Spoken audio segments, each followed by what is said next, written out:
Friends, welcome to ज्ञान wisdom. I hope आप सभी लोग अच्छे होंगे, पढ़ाई ठीक से चल रहा है।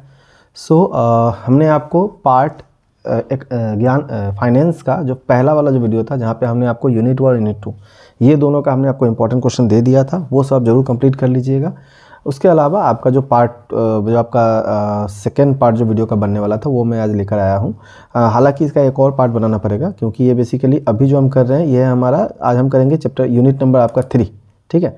सो यूनिट नंबर 4 का भी क्वेश्चन आंसर्स निकालना बाकी है। ओके, सो मैंने आपको 1 तो दे ही रखा था। यूनिट 3 है हमारा capital market as per new syllabus, ठीक है। तो इसमें सबसे पहला जो क्वेश्चन बनता है, ये आपका सिलेबस है, इसके अकॉर्डिंग आपको पढ़ना है।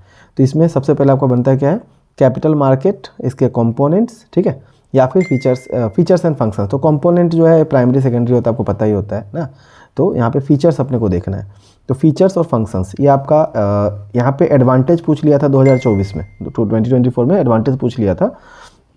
हालांकि वो डायरेक्ट आपके सिलेबस से नहीं है, इसीलिए मैं कई बार बोलता हूँ कि जो आपका जो सिलेबस में डायरेक्ट नहीं है, वो भी आपके एग्जाम में पूछ सकता है लोग। हाँ, AHSSC का कोई वैसे भी ऐसा भरोसा नहीं है कि वो एग्जैक्ट वहीं से पूछेगा जहाँ किताब में दिया गया है या जहाँ उन्होंने सिलेबस में बताया है, ठीक है। तो हम लोगों को उसके आसपास का चीज़ भी जानना होता है। नहीं भी जानिएगा तो भी एग्जाम में फीचर से ही आप अपना एडवांटेज भी निकाल के लिखिएगा, ठीक है। तो ये पहला वाला क्वेश्चन रहेगा आपका। दूसरा आपके पास में स्टॉक एक्सचेंज क्या होता है, बहुत ही इंपॉर्टेंट है, ठीक है। और फीचर्स इसके क्या है, ज़्यादा नहीं, कम से कम 4-5 फीचर ही पढ़ लीजिएगा। Stock exchange is the barometer of an economy. इसको मतलब ध्यान में रखते हुए आपको फंक्शंस ऑफ स्टॉक एक्सचेंज बताना है। तो ये क्वेश्चन भी बहुत ही इंपॉर्टेंट है। और फंक्शंस ऑफ स्टॉक एक्सचेंज कभी डायरेक्टली पूछता है, कभी ऐसे इनडायरेक्टली पूछता है, ठीक है। सो देख सकते हो कि कितना बार क्वेश्चन रिपीटेड है, तो ये आपके लिए इंपॉर्टेंट रहेगा। Okay, then new issue market क्या होता है, NIM या प्राइमरी मार्केट क्या होता है, या what is the other name of primary market, तो न्यू इशू मार्केट होगा। और इसके फंक्शंस कितना है, अगेन फंक्शंस आप ज़्यादा नहीं तो कम से कम 5 पढ़ लीजिएगा। Okay, then methods of new issue market. Okay, ये आपको देखना है advantage and disadvantage of new issue market. ज़्यादा नहीं तो कम से कम 4+4 का कॉम्बिनेशन में पढ़ो या 5+5 में पढ़ लो, ठीक है। बट पढ़ के इतना जरूर रख लेना। तो ये सब टॉपिक्स आपके इस चैप्टर से रहेंगे।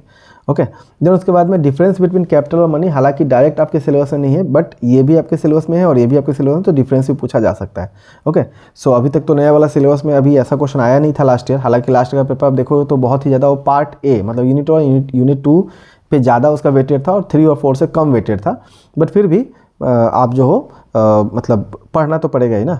तो पार्ट ए जो मैंने पहले दिया था उसको तो पूरा अच्छा कंप्लीट करना ही है, बाद बाकी ये भी करना है। मतलब अभी का कैसा हो गया ना, जितना हम लोग को और ऑप्शन मिल रहा है, तो लेटर लाने के लिए बच्चा अगर 3 चैप्टर ढंग से कर लेता है और उसका अगर लक सही रहा तो वहीं से उसका लेटर आ जाता है, ठीक है। क्योंकि और 8 मार्क वाले में हमको और मिल ही रहा है, और अगर हम पूरा सिलेबस कवर करेंगे तो आराम से हमारा हो जाएगा। तो मैं जितना क्वेश्चन दे रहा हूँ ये ऑलमोस्ट आपका सिलेबस को कवर करा है, या फिर हाईलाइटेड क्वेश्चन है जो कि बार बार पूछे गए हैं, ठीक है। तो ये भी अपने को देख के रखना है। देन उसके बाद दूसरा आपके पास में चैप्टर आता है लिस्टिंग वाला, ठीक है। सो इसका मीनिंग क्या होता है, ज़्यादा नहीं 1 से 2 नंबर के लिए, और इसका ऑब्जेक्टिव क्या होते हैं, ज़्यादा नहीं तो कम से कम 5 से 6, ठीक है। मैक्सिमम क्वेश्चन जो होता है आपका 8 मार्क वाला होता है। 5 मार्क क्वेश्चन आप लर्न करके जाते हो, और 2-3 मार्क्स जो है अगर आप वहाँ पे खुद से अरेंज करके या बना के लिख भी लेते हो तो भी आपका काम हो जाएगा ना। तो एटलीस्ट 5 पॉइंट्स पढ़ना है। फॉर्मेलिटीज़ रिक्वायर्ड फॉर लिस्टिंग, मतलब क्या क्या स्टेप्स वगैरह है तो वो आपको देखना पड़ेगा, ठीक है। What are the conditions, step नहीं है मतलब क्या क्या फॉर्मेलिटी उनको करना पड़ता है। What are the conditions to be fulfilled, है ना। तो जहाँ पे VVI लगा हुआ है आपको पहले देखना है, जो VI लगा हुआ है वो सेकेंडरी आपको देखना है, ठीक है। बट है देखने का ही सब। Condition to be fulfilled by government to get their securities listed on recognised stock exchange, ठीक है। देन स्टॉक ब्रोकर क्या होता है, 1 से 2 मार्क के लिए पढ़ लो। What are the qualification of stock broker, पहले BCom में बहुत पूछा जाता था। हालांकि ये टॉपिक पहले BCom का ही था, अब आप लोग को दे दिया गया है ना। उसके बाद में क्या है, steps involve in registration of broker, या फिर कैसे आप एक रजिस्टर्ड ब्रोकर बन सकते हो, तो वेरी इंपॉर्टेंट में मैंने रखा है अपने तरफ से। फंक्शंस ऑफ स्टॉक ब्रोकर अपने को देखना है। काइंड्स ऑफ स्टॉक ब्रोकर चाहो तो देख लेना, हालांकि मतलब उम्मीद कम है इसलिए मैंने कुछ भी नहीं लगाया। सब ब्रोकर का एटलीस्ट मीनिंग लिख लीजिएगा, और कम से कम 3-4 फंक्शन देख लीजिएगा। हालांकि मैंने कुछ दिया नहीं, फिर भी मैं अपने तरफ से बता रहा हूँ, ठीक है। ये सारे क्वेश्चंस मेरे नोट से ही लिए गए हैं, तो जैसे मैंने अपने नोट्स में रखा है वैसे ही जो लोग मैंने नोट्स लिए होंगे उनको सारे क्वेश्चन का आंसर वहीं पर वैसे ही दिख रहा होगा, ठीक है। तो उसके अकॉर्डिंग अपने को तैयारी करना है। और right in brief about their registration, तो हालांकि वही बात हो गया, रजिस्ट्रेशन कैसे होता है स्टॉक ब्रोकर का, उनका फंक्शंस क्या है, रोल क्या है। तो ज़्यादा नहीं तो एक मीनिंग पढ़ लिया, कम से कम 3-4 फंक्शन पढ़ लिया। फंक्शन बोले, रिस्पॉन्सिबिलिटी बोले, रोल बोले, बात एक ही है, ठीक है ना। ओके, सो ये अपना इस चैप्टर से इतना काफ़ी रहेगा। मेरे ख्याल से एक दिन में आप लोग आराम से पढ़ पाओगे ना, अगर नया भी पढ़ रहे हो तो भी, अगर थोड़ा पढ़ने में ठीक हो तो। देन उसके बाद में जो आपका नेक्स्ट चैप्टर है उसका है, हाँ ये नेक्स्ट चैप्टर का ही है, कि different methods of trading stocks, ठीक है। क्या क्या मेथड से हम लोग स्टॉक ट्रेडिंग करते हैं। देन ऑनलाइन स्टॉक ट्रेडिंग क्या होता है, इसके बेनिफिट्स क्या क्या है, तो आप खुद से बना के भी लिख सकते हो, है ना। देन स्टेप या प्रोसीजर क्या होता है ट्रेड सेटलमेंट का, तो ये बहुत इंपॉर्टेंट है। मैंने VVI वैसे भी तीनों में रखा ही हुआ है। स्टॉक इंडाइसेस क्या होते हैं, है ना, तो इंडेक्स होता है, जैसे सेंसेक्स, निफ्टी, ये सब हो गया, नेस्केड, ये सब इंडेक्स है। इंडाइसेस उनका प्लूरल फॉर्म होता है। ओके, एक एग्जांपल देके हमें समझाना है। एंड मेंशन सब इंपॉर्टेंट ग्लोबल, कुछ ग्लोबल है जैसे नेस्केड वगैरह हो गया, हाँ, ये सब ग्लोबल हो जाता है। और अपना कुछ इंडियन है स्टॉक मार्केट, जैसे सेंसेक्स हो गया, निफ्टी हो गया, है ना, तो ये सब के बारे में को बताना है। देन क्या है अपना, और इसके अलावा और भी बहुत सारे कैटेगरीज हैं। हाँ, what is the role of stock market indices India, क्या रोल है या फिर इनका ज़रूरी क्या है ना, in the world of finance, in the world of finance, financial नहीं, फाइनेंस होना चाहिए था।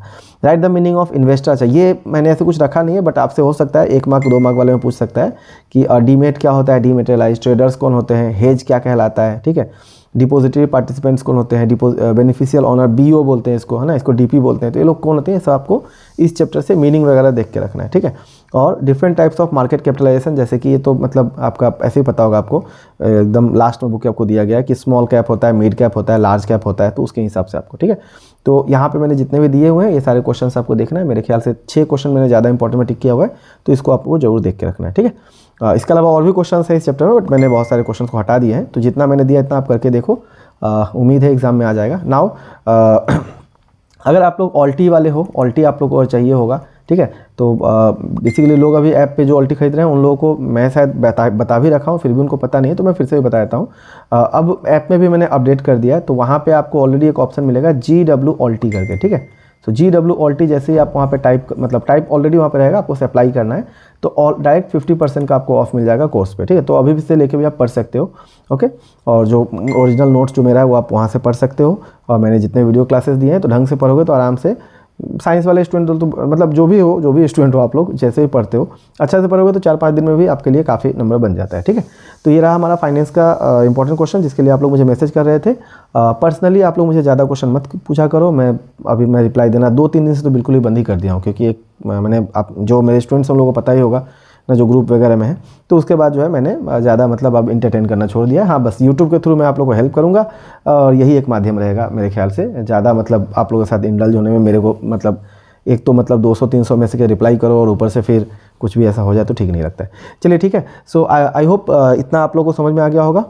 बढ़िया से पढ़ लीजिए, इतना तैयारी कर लीजिए, एंड थैंक यू। मिलते हैं अगले क्लास में, bye bye and best of luck for your examination.